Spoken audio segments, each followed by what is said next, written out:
Hello and welcome to this episode of Akrinos Access. I'm Eric Matei, joined today in this episode by Dr. Vitto Mena for a conversation all around modern ODs and that modern OD path to financial freedom. Dr. Mena, what's happening, man? Thank you so much for joining us here on Akrinos Access. Yeah, for sure. Thanks again for having me. I appreciate you reaching out, and we gotta enlighten my fellow colleagues at least on money and all that stuff. So thanks. Absolutely. And look, I know we have a lot of things that we're going to want to get into in this conversation, and I do want to kind of bring to the forefront for all of our listeners there something that you're going to hear as a common theme throughout this, is that it's all about you. And it's really all about what your goals are. So this is where we're going to remove any of these considerations of, really no matter where you are in your career, no matter what age you are, no matter what modality of practice you are practicing in, you're going to hear that what Dr. Mena is going to share today are some things that I believe really can ring true to anyone, and not just modern ODs, but really any professional out there that has a vision to better their situation, get on that path to financial freedom, and also having philanthropy a big part of that. So, Dr. Mena, what do you say we go ahead and jump into it? Yeah, sure. Let's go. So let's start with this. What does financial freedom mean to you? Sure. Yeah. So obviously to everybody it means something different. So me personally, what that means is like you're working because you want to, not because you have to for a paycheck. And so that's really financial freedom, because it's being able to take control and freedom of your time. Because time is the most efficient thing that we have and we can't ever get it back. So if we can control our time, that is how we are wealthy. So it's fascinating how you serve that up, right? Because typically we think more financial freedom regarding more about like wealth, grow, what have you. And I love that you're really bringing this down to earth in pragmatic terms of really what this is all about. So now let's take that and let's dig a little deeper and maybe comment a little bit on that role of personal wealth and also that role of philanthropy and charitable causes as being part of this beautiful holistic view that you present of financial freedom. Yeah, for sure. So the reason I even went into optometry to begin with was because it was a small little division of sports vision. And so that was my passion behind even becoming an optometrist. And so I'm sure most of you guys know, if you guys watch the Fox Sports Network, the FSN channel. So I like to notify myself or alert myself as the F is finance, the S is sports vision, and the N is nutrition, right? So I want to tie all those three together because, again, you said a holistic approach, right? All of those things matter because poor eating habits over time is going to lead to not being able to reverse diabetes and high blood pressure. And poor money habits over time is going to be not able to retire when you want to or comfortably, right? Or you're just in that grind. And so for me, I really my passion now is to really show and educate not only the young ODs that are coming out now, but everybody, like you said, because most people are not taught these principles when it comes to just personal finance, business finance, or on top of that, just learning about how to even operate a business. Because you go to school, undergrad, if you decide to get a master's or a PhD, and then you go into optometry school, nobody's really teaching them any business classes or how to run anything. So we're just winging it on our own. And that's where I try to come into play. Love it. Absolutely love it. So let's talk a bit now about, you mentioned what attracted you to optometry, right? And now let's talk and perhaps zero in on for the modern OD, how are modern ODs positioned to achieve financial freedom? Yeah, so we get into the grind because society always teaches us to do what? To go to school, get good grades, to get a good job, right? We're like the elite of the elite because it's hard to get into medical school or law school or any types of these types of programs, right? So we already got that work ethic behind us, but that's half of the equation. The other half of the equation is knowing how to be efficient with your money. So it doesn't matter the amount of money that you make, it's really the efficiency that comes into play.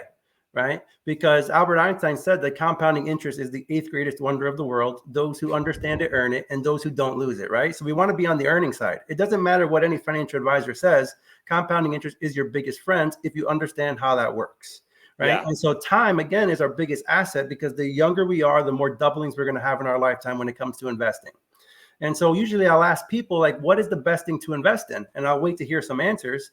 And so usually the best thing to really invest is number one, in yourself and or your business if you have a business, because that return on investment is going to be 2, 3, 4, 5 times fold, right? And so we're always worrying about that ROI, that return on investment. Sure. Well, since you start up cold practices, what would you say the number one thing is a practice needs to be successful? The number one thing? Yeah. I mean, I would say cash flow. Okay, that's true. Now, who's giving that cash flow? Now, where does it start? Well, it starts with the plan. But yes, I mean, ultimately, it's about delivering, but delivering in an optimized manner, right? Because I mean, you can have. It's about fascinating you bring this up.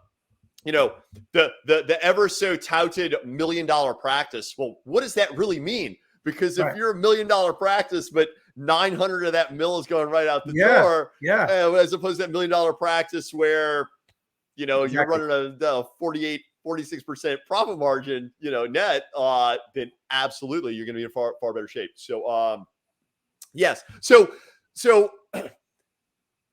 let's then. I want to expand on this whole ROI thing. But wait a minute, before we jump into that, I feel like you had something to comment there. What do you need for the practice? I said cash flow, and that's correct. You're not wrong, because cash is king. You need cash flow to stay sustainable in order for your business to thrive. But in reality, what is that? Who's giving you the cash? You actually need a body or a patient or somebody to come through the door to actually give you the cash. Yes. So business, it doesn't matter what kind of business you have. You don't have a business if you don't have people coming through the door.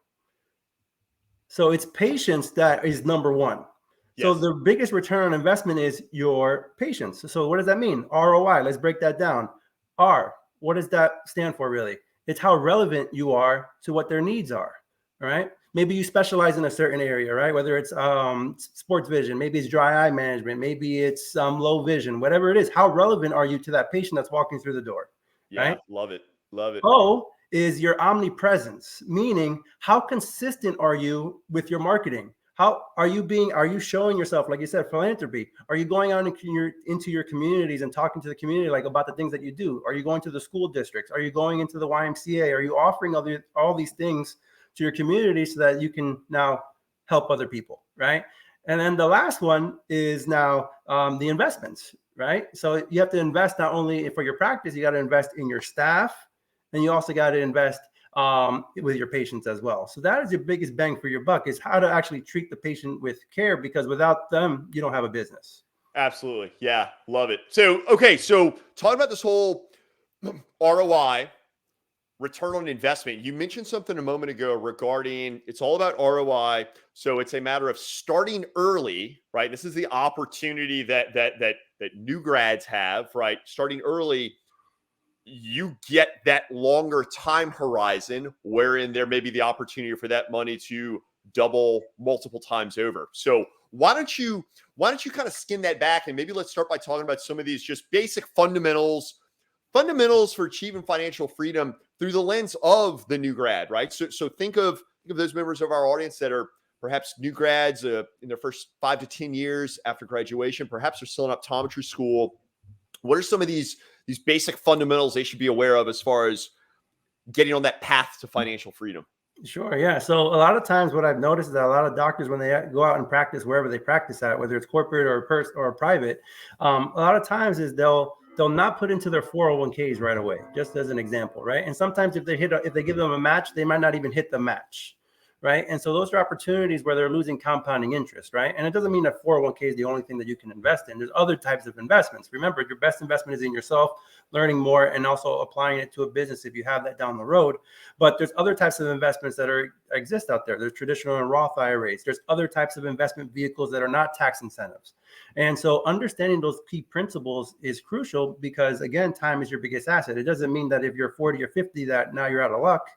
It's just that now we got to create that blueprint. So usually I'll ask this, and people will say like, well, what's your elevator pitch, or what's your pitch in general? Well, I'm not really throwing you a curveball or a fastball, and I'm not taking you on a ride up an elevator. I'm showing you how the actual elevator works, what the intricacies of inside the elevator, or I'm going to teach you how to actually throw the ball accurately so that you can win the game, right? Yes. So if I were to ask a person this question, I already know the answers to them. It's not me to sell anybody anything. Is if I were to ask this question, would you want to retire earlier or later? Most people are going to say earlier. Would you want to have more or less money when you retire? People will say more money. And would you want to have more or less debt? Obviously less debt. So I have to create a game plan for that person. Sure. Now, once I create that game plan, ball is in your court. What moves do you want to make? Whether it's with me or somebody else, it doesn't matter, because you need to understand that first for yourself before you can be successful. So I like to think of it like you build a house, right? If you have, and let's say you have enough money to build your own home from scratch. You and the architect, are they just coming out and start building the house, or do they come up with a blueprint first? Blueprints, right? Exactly. Foundation, everything. Yes, absolutely. So that's the beginning. The foundation is, now let's say, for example, do you have a plan created? Let's say they do. Let's say they say yes. Okay, great. That's awesome that you even created one, because most people don't even have that fundamental down. Now, if it doesn't cost you anything, and I'm being genuine with you, if I can come back with a plan that you can physically see that's better than what you currently have, is there any reason why you would not do business with me? If the answer is clearly, if I didn't show them any value, there's no reason for them to do business with me. So number one, there's no cost, right? It's showing them how the actual fundamentals work, because every dollar has to have a purpose that you have. Let's say you have an extra $100 or $1,000 or whatever the amount is, weekly, monthly, it doesn't matter. You have to give it a job, because think of every dollar that you have as a soldier going out to battle for you.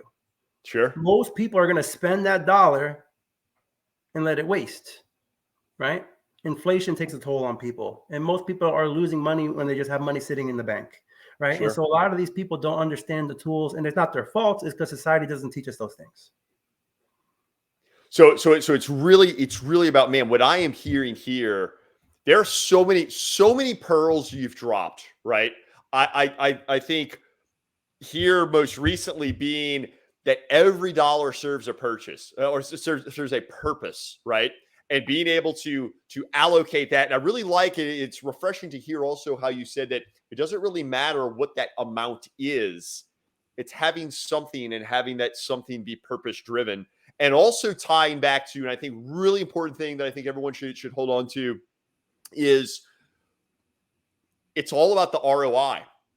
And there will be different points in time in your career where that ROI may be external investments. There may be points in time in your career where that ROI may be investing in yourself if you find yourself growing a business. So really, really amazing stuff. So the important things I think for the new ODs is, right, get that plan in place. Definitely get involved. Take advantage of, a lot of newer ODs, younger ODs, fresh out of school, will go and work in a corporate setting, a hospital setting, a private equity setting. Typically, they have pretty robust employee benefits. So definitely, right, take advantage of those. At least put in enough to be able to maximize that match you're getting out and what have you. So really, really awesome stuff. So as far then, so we were just commenting on as far as like the new grads, right, younger ODs. What about for those that are in their peak earning years, or perhaps even approaching retirement? Is it basically the same fundamentals, just with different numbers because of the time horizon, or any other considerations that may come into the fold that would warrant conversation? It's definitely different thinking at that time span, because remember, every dollar has to have a purpose, but it's also the mindset of that actual person. When do they actually want to retire, right? So let's say, for example, someone's 50 years old and they come to me, or somebody else, it doesn't matter. But if they were to say, I want to retire at, let's say, 60. Okay, fine, great. We have to look at everything that they currently have. What is their current salary? What's their debt look like? What's their mortgage look like? What's their investments look like? Based on everything that you've said to me, I'm going to come back with a game plan, and 3 things are going to happen. Congratulations. You're actually going to be able, based on everything that you've currently done so far, you're going to be able to retire when you're 59 years old. Doesn't mean you have to retire, but you can work when you want to instead of because you have to, right? Sure.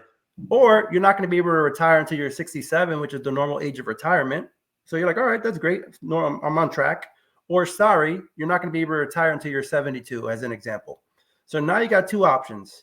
Either make more money or lower your goals and dreams, right? Because you can't just say one thing and that's the thing and that's going to help that person. It's a full circle because Sure. everybody's life is different. Yeah. Everybody's needs and wants are different. People don't have the same houses and cars, and it just depends on the lifestyle that that person brings to the table to give like a cookie cutter recipe. I can't just say, oh, do this, and then, oh, that works for that person and not for the other person. That doesn't make sense. So remember, it's all about efficiency and what that person wants and how do we get them to that finish line.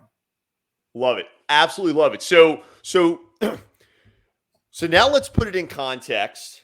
And right, because I would imagine for a lot of listeners out there, they may be soaking this in and thinking like, wow, yeah, man, this is awesome. This sounds amazing.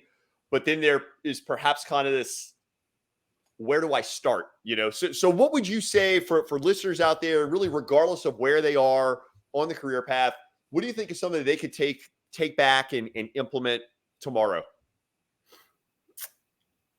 Remember, time is their biggest essence, right? And Sure. so if they don't have a financial person in their lives, I highly recommend that they seek one out. Sure. But Yeah. just like doctors out there, there's good doctors and bad doctors, right? But how do we know? Right? And so there's good financial advisors and there's bad financial advisors. How do you know? Right? And so if you went to the doctor's office and they gave you a diagnosis and it wasn't a good one, you would get a second opinion, maybe a third opinion, right? Same concept when it comes to finances. You're just taking one person's word for it and then that's it, right? And because when it comes to financial people, they're built for institutions that they represent. Sure. Yeah. And so you got to get a holistic approach on it because most people are not saying the same things. And how do you know you're not getting taken advantage of somewhere else? Right. Yeah. And so it's opening up your brain to be more conscious minded versus closed minded. That would be the biggest tip I would say, is because a lot of people is like, I've always done it this way and this is the way it is. Ooh. Right. And so that's what holds people back. I've heard that. Yeah. It holds people back because they're resistant or hesitant to change, because the reason why is that people are emotional and they're mostly irrational. And it's not me saying it. It's just if you read any type of books, that's what it is. And since we're emotion driven, whatever's in that timeline is like, oh my God, I got to react now, or whether it's good or bad. Sure. And so it's having an open mind and actually seeking out the information of knowing where to actually go to. So for myself, if I'm representing optometrists as an example, if I were to, God forbid, do something that causes harm to one of my colleagues, I pretty much ruined myself, not only in one industry, but two industries. So I have to give it to you straight up, as genuine as possible, because now my job is on the line, my reputation's on the line. And if I do anything bad, I can go to jail or I get fined, right? And so you have to get that advice. But if you have advice, great, but now get a second opinion. Sure. Yeah. Yeah. So I tell you, Dr. Mena, this has been a really fascinating conversation. Really remarkable insights across the board. I think I really like how you've served up this whole concept of financial freedom, and it's all around that ROI, right? It's all around that ROI. It's all about efficient use of funds.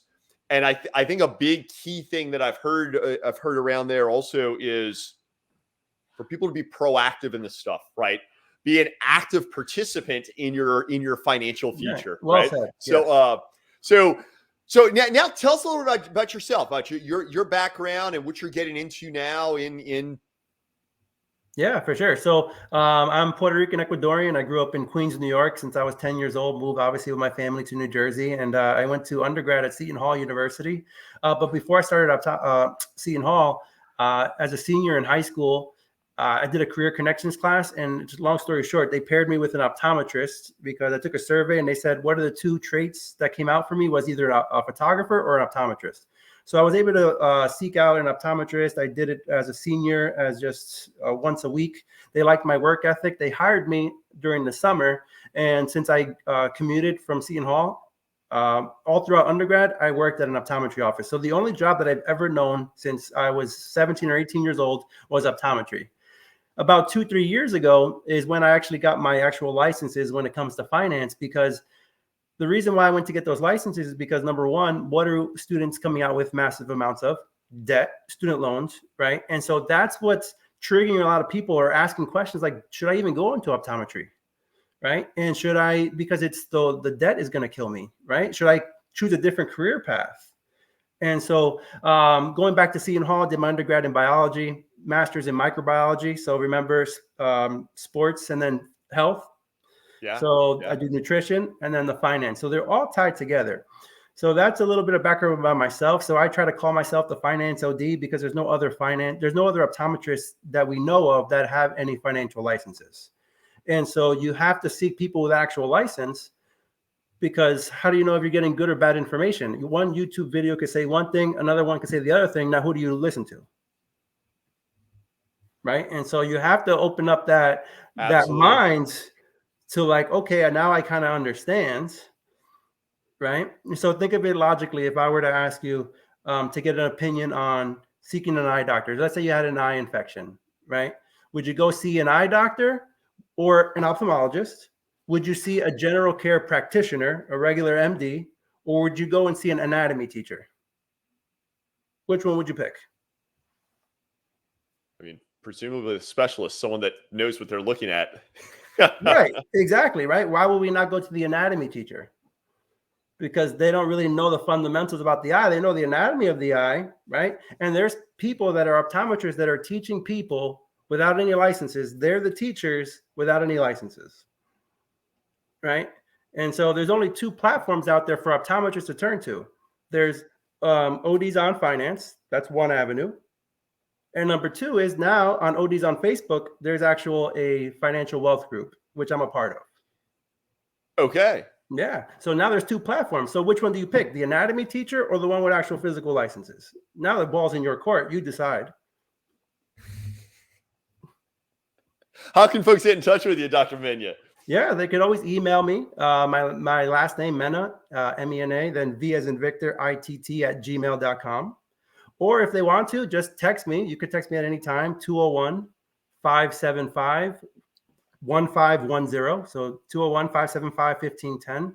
Or on Facebook, if you want to just add me on Facebook, it's Vitto Mena. And then in parentheses, I have it as Flash because I always take pictures. Remember the two things I said? I was gonna say, dude, when you said that, I love that. And for those out there, if you're yet to connect with Dr. Mena, definitely seek him out, find him on Facebook, and you'll know what I'm talking about. He gets around to. Also, I mean, you're all over the place. And I know now you're on the speaking circuit. I know you're giving some incredible talks coming up here at the recording of this. By the way, listeners, at the recording of this is the end of May. I know next month in June at Optometry's meeting 2023, Dr. Mena's got a couple of talks. Man, you get around. I know you talk on all sorts of topics. So incredible stuff. But now I understand where it all ties back to with the pictures. So fascinating stuff. Well, Dr. Vitto Mena, thank you so much for joining us here on Akrinos Access for really exciting, really fun, really insightful conversation about how modern ODs can get on that path to financial freedom. And hey, on behalf of our team here at Akrinos, thank you for joining us. And to all of our listeners and viewers out there, definitely connect with Dr. Vitto Mena, the Finance OD. You can find him on Facebook. And if you're looking for more great business solutions, practice management, all sorts of really great inspirational stuff, check out what we're up to here at Akrinos. Follow us on the socials, visit the Akrinos YouTube channel. And, well, Dr. Mena, I think that's it, man. Signing off. All right, man. Keep killing it. I appreciate your time. And hopefully I see you in person soon. Amen, brother.